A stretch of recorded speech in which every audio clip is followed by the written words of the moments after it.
Hey, fourth grade. So last week we talked about Johann Sebastian Bach.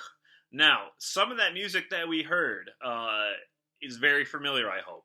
Especially that first one. Da da da, ba da da da da, ba da da, bum bum bum bum. The toccata and fugue is something that we hear a lot, especially at Halloween time.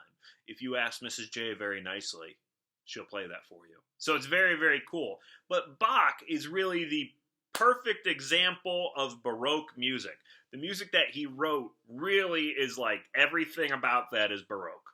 Especially that last one that I put up there, the Mass in B minor. A lot of music collegists or music historians, they say that that's the best example. If you listen to that, that's Baroque music for you.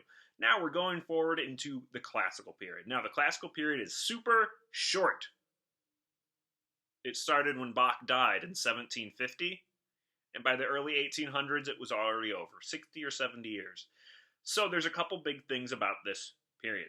This is when we hear music that's very close to what we hear today. There's harmony, and then on top of that harmony, there's melody.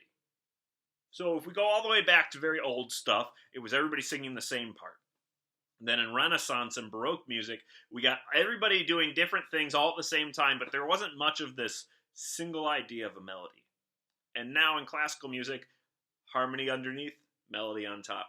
When we hear a song on the radio, where do you think it came from?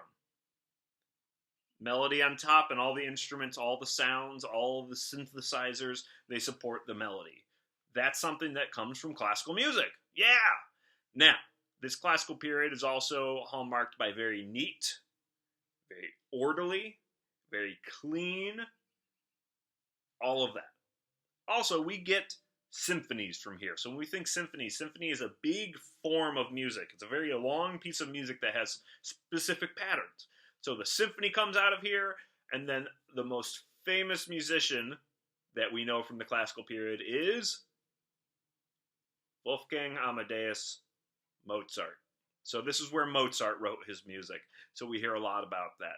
But Mozart, we remember a lot today, but even a bigger deal comes along later. And we're going to talk about that person next week. So hope you enjoy some classical music. This is also going to be a lot of stuff that we recognize and have heard before.